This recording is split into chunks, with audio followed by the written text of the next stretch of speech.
Greetings in the Lord. Our verse today is from Luke 19:45.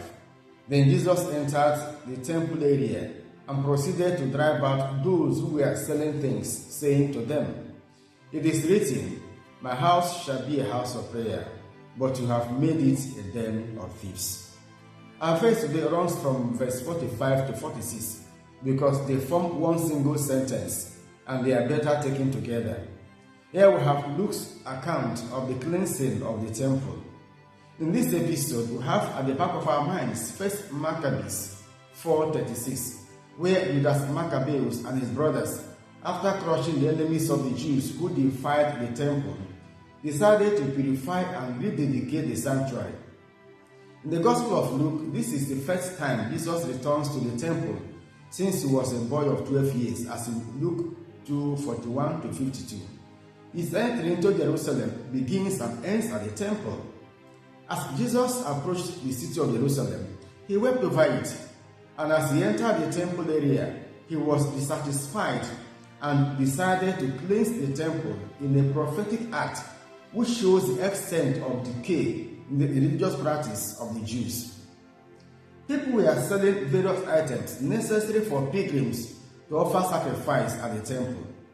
These items included doves, animals, wine, oil, and salt. There were also activities of money changers who were exchanging the Roman coins for the half-shekel temple tax as required by the Torah.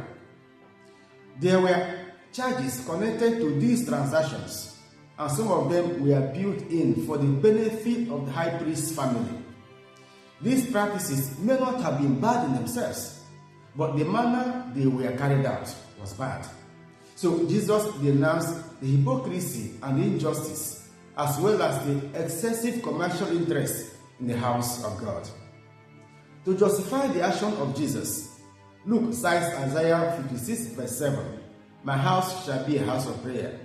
Now the evangelist applies these citations directly to the present situation of Jesus to indicate what the temple is to be.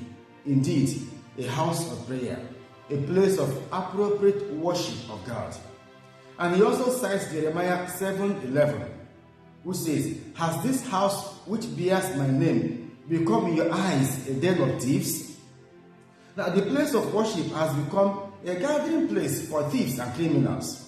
They have turned the temple into the exact opposite of what it was designed to be. Those in charge were taking undue advantage of the worshippers, and in the very presence of God, they dishonored God. Dear friends, I wonder what Jesus would say about the practices going on in our churches today. A lot of churches today are big commercial centers, and many were established for economic purposes under the guise of religious piety. There are lots of exploitations going on in religious houses today. Our churches are being hijacked so that the essence of the church is now money making and no longer the salvation of souls. In fact, salvation has been so commercialized in our churches today, so much business in religion. Jesus has taken the first step and is inviting us to do the same. Let us purify the church and religious activities for the glory of God.